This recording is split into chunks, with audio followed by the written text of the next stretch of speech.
Hello everybody, my name is Strike, and welcome back to Buried. Now, I didn't know this, but apparently the game shows you, before you continue to the next chapter, how you did in the previous chapter. Like, it gives, gives you stats. So I guess me and 36% of players left Tony's body where I found it. We hid, 24% of us hid Tony's death from Dennis. 55% of us told Dennis you believed his story. You and 75% of players went to investigate the ringing sound, and me and 64% of players decided to bring Dennis with us. Here is the wonderful... Oh, I can beta test the next game? Cool. I can reset the game, turn off sound. My headset is not plugged in. I just realized this. Gotta plug that in. Get the soundtrack. Ooh. I might do that towards the end of the episode. But, I'm gonna go ahead and begin chapter 2 here. Okay.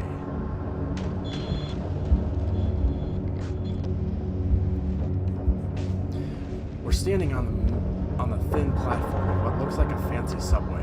The rails look well used, but not old. There are small overhead lights that are very dim, as if they are running on emergency power. The dim overhead lights are a blessing, but the size of the place makes me feel vulnerable. Staring ahead, the tunnel seems to be endless. It's almost dizzying. There's a small light further ahead, and then a space that breaks the monotony of the tunnel's curved surface. The platform, maybe? Why are we in a subway tunnel? Dennis, what do you think this is? Alright. Looks like we're waiting for the D train, Dennis says, with a deadly sounding cackle. Also, the ringing noise is louder down here. It's much more solid now, and there's some other sound, something like a faint hum of machinery. What's your take on this, boss? You think we're safe down here, Dennis asks? Not at all. Is what I think to myself. But I don't want to let Dennis see that I'm rattled. While he seems to be limping along much better than when we first stumbled into this place, he's still in rough shape. I'm leading him here, and I should probably make him feel confident in that. We'll be fine. You reassured Dennis. We're too far in to go back, I say. Besides, if we get caught for trespassing, I'm pretty sure we'd slide by. We're good. You're in pain, and we've got to find the rest of our crew. They could be in here somewhere. Dennis nods and looks reassured, albeit weak and miserable. From the looks of it, we can either go left or right. Left is slightly lit, the right not so much. This makes me uneasy because I get the sense that one wrong turn in this place would have us wandering for hours. Suddenly, I jerk my head to the right as I hear the unmistakable sound of someone walking. Did you hear something? I asked Dennis. My eyes straining to see something in the darkness. Not sure, he says. Maybe it's some kind of sound. It's kind of sounded like footprints. I wait a moment, but the sound doesn't come again. So those are our options. To the left are flickering lights, indicating that we are at least be able to see. There's also hum of machinery, a sign of life. To the right is just darkness. Also heard footsteps in that direction.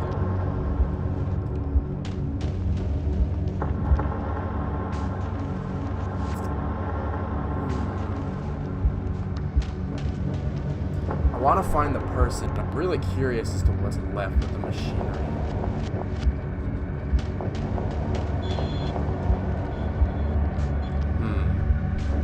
Very curious. Let's go left, I guess. We decided to go into the lights. Seems smart to say in the light. Left it is. Left it is. Hope this is the right choice. Okay, so, as we head left, the lights are like a beacon in the dark, luring us forward. Someone left the lights on just for us, Dennis says. He's trying to be funny, but creeping me out instead. I wonder if that's a good thing or a bad thing, I say. As we're near the lights, I hear the hum of machinery grow louder. But it doesn't sound like any machinery I've ever heard before. As the light increases, I use it to take an inventory of Dennis and his condition. The bleeding seems to have stopped. The amount that is soaked through his pants and shirt is beyond alarming. How much further can you walk, I ask him. Can you keep going?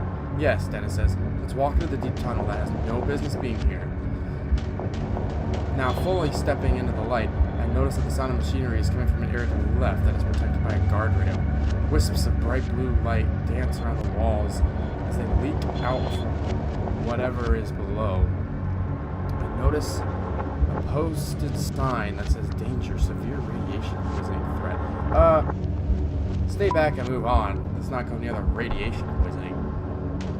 Dennis, I don't think we should get near whatever is down there, I say. Dennis studies the blue light a bit longer and then nods. He's hurting enough as it is. I don't think we need radiation poisoning to the list of his ailments. Or mine, for that matter. We step away and take off down the tunnel again. As I start walking, I notice another structure coming into the view up ahead.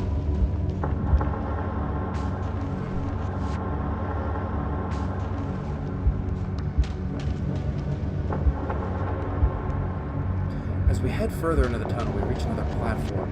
There's a light coming from the platform, but the overhead lights look dim. Red emergency lights. I start to wonder if the explosion at the logging site caused the power outage in this place, whatever this place is. The ringing the ringing noise that I originally thought was in my head is getting louder. I'm starting to think that's some sort of alarm.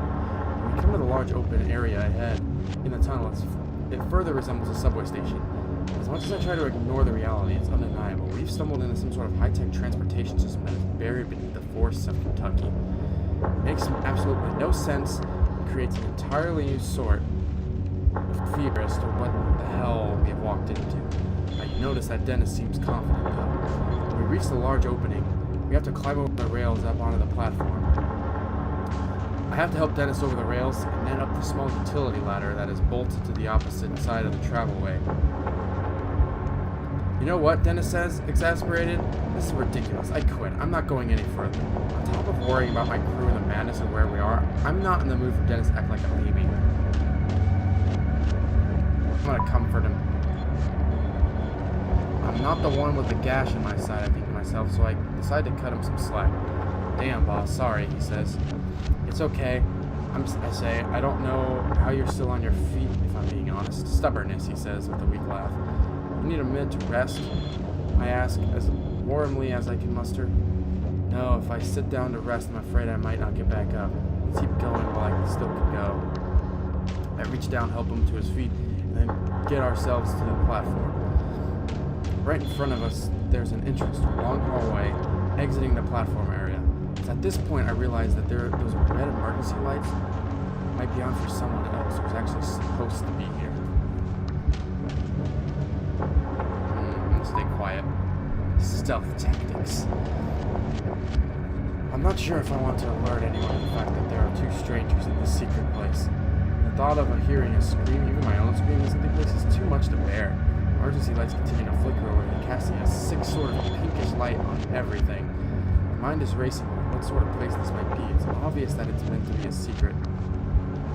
And if it is supposed to be a secret, then there was a power outage recently. Maybe most everyone has been evacuated. This thought does nothing to make me feel any better as we walk towards the platform exit. We step inside and it seems just as empty as every other place we've come through. Briefly illuminated by an overhead emergency light, we're standing inside a hallway that looks surreal for a moment.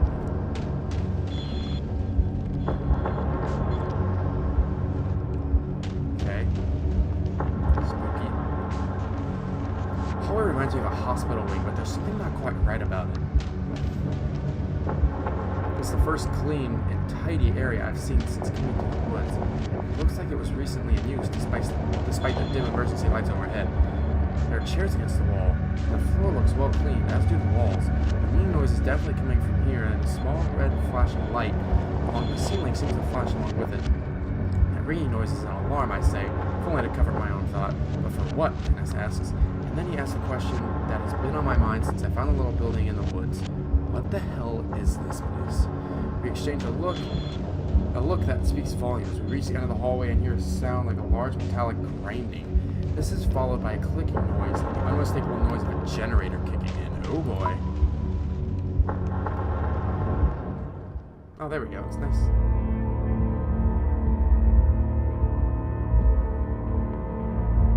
Without warning, the facility jolts to life. The red glow of emergency lights is suddenly replaced by bright white fluorescent ones.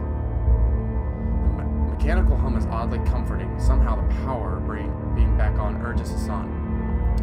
So then I noticed the ringing noise has just stopped. So it had been an alarm, but for what? Just a power failure? We head down the hallway, an electric hum of lights sounding eerie overhead. Other than that, the place is dead quiet. The hall's about 100 feet long with two main doors. One door opens to a large room that looks like a conference room with a whiteboard with paper strewn about. Across the hallway, another door looks like a laboratory of some sort. Dennis slumps against the wall in defeat and lets out a scary-sounding chuckle. Something funny, I ask? As the dark and brooding panic starts to grip me, Dennis just keeps chuckling as he slides on the floor. I'm just going to sit here while you look around, he says. So the look in his eyes that reminds me far too much of the dead animal on the side of the road. Enter the conference room or enter the lab? Go in the lab.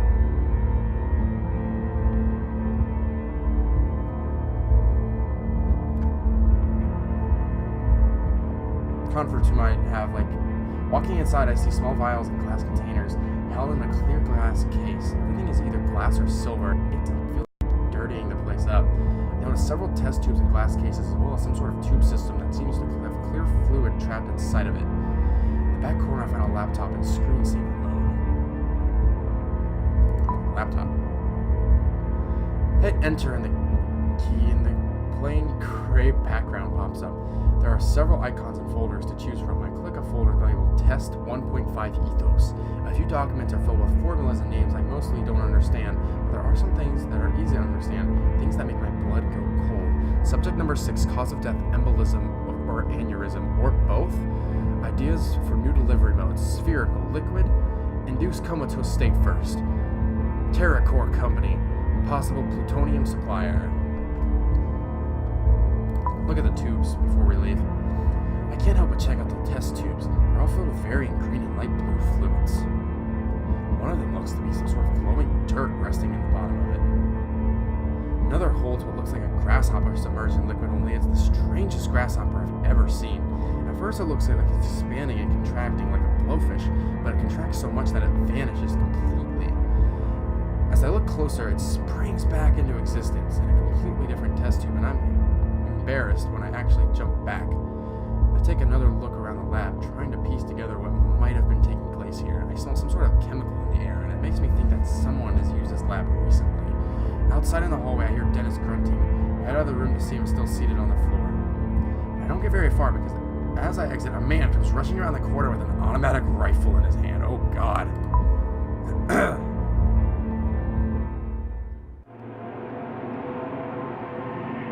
Shit. Some random dude. It's hard to look beyond his rifle, but the man carrying it is a young with messy dark hair. His skin is so pale that I wonder if he lives down here. He looks like a guy who's been cooped up a little too long. He doesn't seem like the kind of person I trust with a gun in a stressful situation. As he sees us in the doorway, he screams and brings the gun up. He's aimed directly at my head. I'm gonna put my hands up, fuck that. I put my hands in the air, surprised at how unnatural it feels to go into this surrendered state. Maybe it's because this feels like a dream. Maybe it's because I feel like I'll snap awake if the maniac pulls the trigger. I recognize you. You stomped around and set off the security mics in the entrance. What? I ask, unable to think of anything else to say. Who are you? The man asks. Did you do this? The man eyes us both, and I see something in his eyes that unsettles me. He is scared, but there's something else. Just loggers. His eyes look distant for a minute, then he says, bullshit! But for some reason, I am pretty sure he knows I'm telling the truth. Someone knocked the power out, the man says. It's back on now, but if it was out long enough, well, we're in a heap of trouble. Was it you? Who sent you? Look, we don't know what you're talking about, Dennis. Dennis says. Something happened out in the woods. Are you alone? Are there others with you? The armed man asks, thrusting his gun in my face. How the hell did we get into this situation? I think to myself. If only I had left that damned ringing noise alone, it wouldn't be here. I'm not really sure if we want to give this guy information yet. We don't know anything about him. Then again, we might have answers. We're looking for a crew. We have other crew members that we can't find, I say. Your crew? He asks, seeming confused. This man thinks we're nuts. There's no telling what he might do. The fact that he looks a little crazy himself makes the situation even hairier. How'd you get in here? The man asks. I point down the hall towards the subway. We came in that way. The doors weren't locked. His expression calms a bit, but I am still very aware of the gun that is leveled less than a foot away from my face. Please put the gun down, sir. The only way I'm putting this rifle down is after I've blown your brains out, the man says. With that, he used the muzzle of the gun to flip my hard hat onto the floor. No! It's a childish move, a playground tactic at best, but it's sufficient to show me that he knows he's in control now. He then levels a rifle at Dennis, and I can only assume it's because his wounds make him appear weaker than us. The man takes a shaky step forward. Dennis looks back and forth between the barrel of the gun and me, his eyes pleading. I'm gonna step between the gun and Dennis, but before I'm fully aware of what I'm doing, I step out in front of Dennis. The barrel of the rifle is nearly touching my chest now. Both Dennis and the man seem a little confused at my action as I do my best to swallow down my fear. I don't know what's going on here, I say, but we are here by mistake. Well, you have no business here, the man says, but now the power is on, I think you might be too late anyway. For what? I ask. But he doesn't answer me. Instead, he steps forward and actually pushes me backwards with the end of his rifle. The man then repeats a question he asked before, one that makes no sense and honestly makes me think he might be a little crazy. Who sent you? You assholes from the Pentagon. I'm not quite sure how to take this question. Is this guy joking? No, what the hell are you talking about? We're just loggers. Something blew up and my friend got hurt. We're looking for the rest of our crew. Likely story, the man says, but I see a flicker of recognition in his face that makes me think he might believe me. Still, his grip on the gun is as tight as ever. The look on his face makes me think he'll shoot at any moment. You both just stand still, he says. Sooner or later, someone will come along and I'll turn you over. He again thrusts the gun forward, as if he has an invisible bayonet on it. There's no need for that, I tell him. I have no guarantee that he won't pull the trigger. Look, Dennis says, we don't want any trouble. We're just as confused as you are. Then in a movement so fast that I just about miss it, Dennis lunges forward. I have no idea how he is moving so fast. Just 30 seconds ago, I was worried how close to death he looked. Excuse me. But he's moving lightning fast, his left arm coming down on the barrel of the gun like a club. In the commotion, the man does pull the trigger. The booming noise is deafening, and there's a moment where I think I might have been hit. It takes a clanging noise of the round tearing into the floor at my feet to help me realize that I have not been shot. I look at the floor and see where the shot missed my right leg by less than 3 inches. I'm paralyzed in shock for a moment as Dennis and the man fight over possession of the rifle. There's a fire extinguisher to the wall I could use as a bludgeon, but I might not have enough time to grab it before Dennis is overpowered. Punch that crap out of him. Screw the fire extinguisher. Dennis has the man pinned to the floor. It isn't strong enough to keep him down. As I fall to the floor to help, the barrel of the rifle swings right in front of my face, a reminder of how close I am to being shot. On my knees now, I deliver a hard, stiff punch to the man's face. I don't punch him off. I don't punch someone often. Never, really. But I'm not usually the brawling type. Still, it's apparently effective. The man's head snaps back hard, and his grip on the gun loosens. Dennis grabs the gun and falls to the floor, clearly winded and in pain. Our attacker is immobilized, and I can feel a shift in the situation. Yet, although he is basically harmless now, I feel the need to pummel him, a desire that builds up with each second I look at him. Oh, God.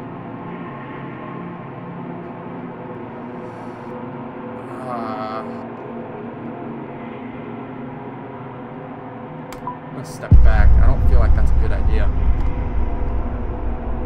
He's definitely out now, no threat. Or at least that's what I think. Uh-oh. But he surprises me by mustering up one more swift kick with my forehead. Oh no, my eyelid swells to the size of a grape almost immediately. God damn it. Seems like this last attack is in spite of me than defend himself. I stumble back and ready myself for another round of blows, but he just slouches into the floor. He's done. Damn it, I should have punched him. Dennis instantly hands the rifle over to me, and I take it with shaking hands. I can't believe it between me and that gun, he says. He could have killed you. I was pretty sure he wouldn't, I say, although I had known no such thing. Still, thanks, man. That was some heroic stuff. Dennis says nothing. His eyes look to the floor. What do we do now, boss? Dennis asks. We've come this far. I want answers. I sense that Dennis does too. I walk over and pick up my hard hat from the floor. After placing it on my head, I turn to the man. We get answers from this guy. No answers, the man says. I don't have any. Next time, I won't just hit you, I say, plunging the rifle towards him. Now get up. He obeys quickly, but his legs are wobbly and he leans against the wall for support. I I can feel my swollen eyelid from where he kicked it earlier. I just hope it doesn't get so bad that it affects my sight. Alright, let's move, pointing the gun further down the hallway. We've come this far, and I'm not going to let this guy stop us. We walk down the hallway until we've come to an end. A single elevator waits for us. It's steel, sliding doors, larger than a normal elevator. Oh boy.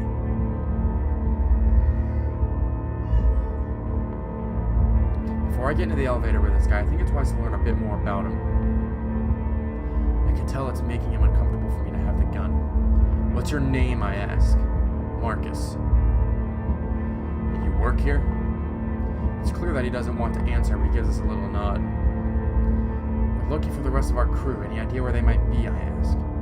No, he says curtly, not bothering to elaborate. There's got to be some useful info we can get out of this guy. I just need to know how to dig for it. I need a first aid kit for my friend here, I say. Where might I find one? Down on the second floor, he says, but we can't go down there.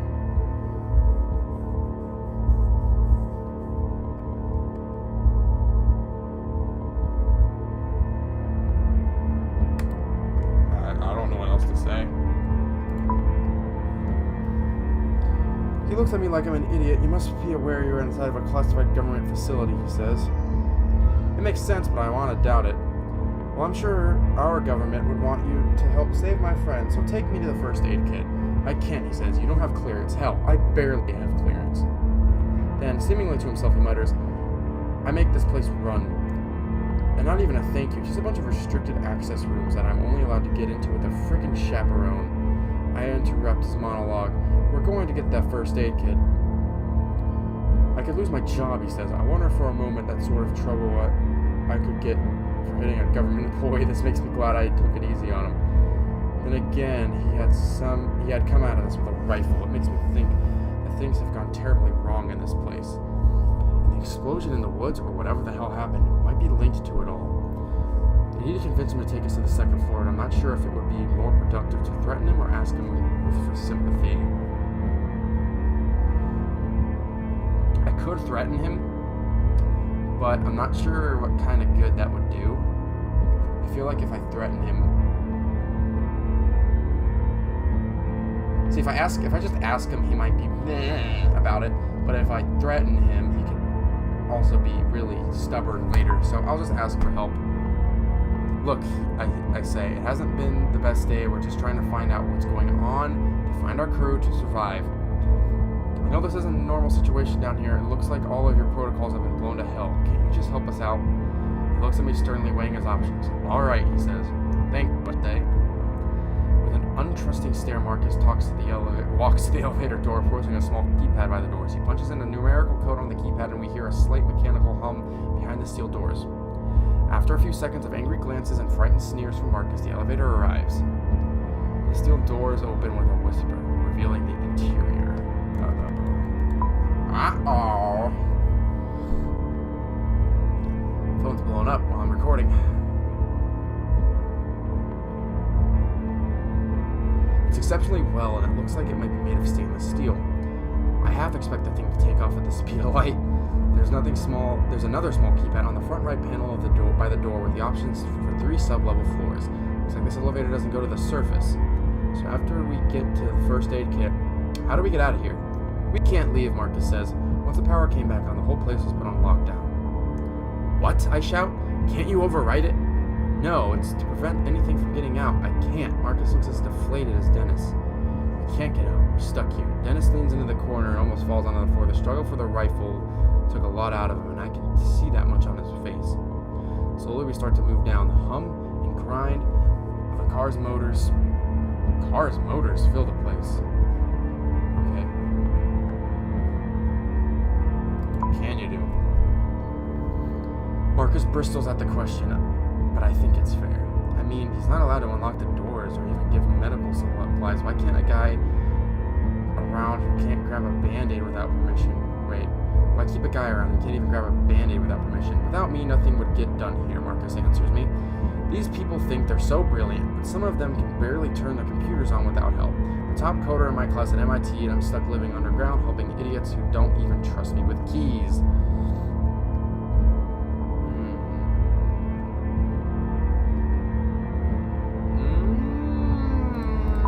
what happens here. Marcus shakes his head. You may as well shoot me. I can't tell you. Why not? It's beyond classified, and the things I know don't even cover the start of it.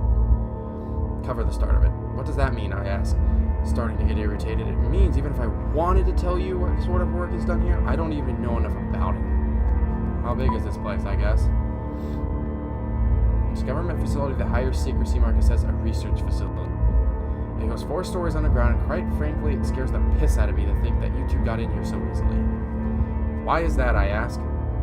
It's a Black Ops graveyard, he says. Even the CIA doesn't know this place exists. So what's your job? I handle the IT work and make sure that the databases are up and running. It's a 24/7 job. I haven't seen the sunlight in almost a year. I wonder what staying in a place like this for so long would do to someone's mind. I was recruited, he continues, because of the workload. No one else wants this job, but I really don't mind being by myself. No family. Plus the IT, it's some crazy shit.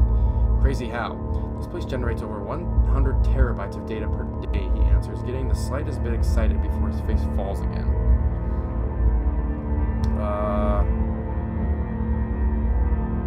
What knocked the lights out? Let the dogs out. Alright, he seems like some sort of power outage, Marcus says. That's all I know. There was an outage, and then what? Then things got weird. Things got bad. Bad how? The whole place seemed to shake. The lights went out. I was checking the monitors when it happened, and everything went dead. It took no more than a minute or so before I started hearing the screams. People were being killed by something. I tried getting the security cameras going again, but they only lasted for a little bit on my backup systems. But what I saw, what? I asked, feeling a sharp fear worm its way into my guts. Well, what I saw on the screens for the little bit of time made no sense. It made me get the gun from the emergency vault. I think whatever it is, it's still down there. Hold on, I say. There's an emergency vault with a rifle in the same room as the security cameras in this place. Marcus gives me a grin that looks nearly insane.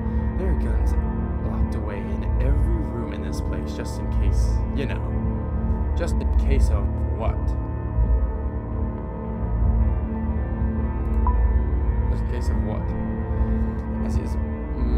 As he opens his mouth to answer, the elevator comes to a stop and the doors slide open. Marcus is out right away without a word. He makes his exit and heads directly for the glassed-in room that is filled with computer monitors and high-end equipment. Dennis and I file out behind him, trying to keep up. As we do, one very alarming question runs through my head. What the hell kind of government facility keeps loaded guns and emergency vaults in every single room? End of chapter 2. So this is getting really interesting. I want to see how I did.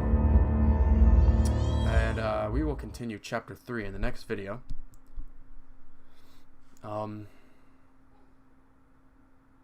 Curiosity. You and 39% of players obeyed the warning sign and stayed away from the glow. Selflessness. Sorry about the background noise, by the way. You and 64% of players stepped in front of Dennis to protect him from Marcus. Mercy. You and 65% of players were easy on Marcus after he surrendered. Oh, that's it? Oh, okay. So yeah, that was pretty cool. It doesn't seem like there's an actual exit function to this game. But, yeah, it's very cool. I like it a lot. Really curious to see what goes on in chapter 3. But anyway, that's going to be it for this episode. Thank you all so much for watching, and I'll see you in chapter 3. Later, taters.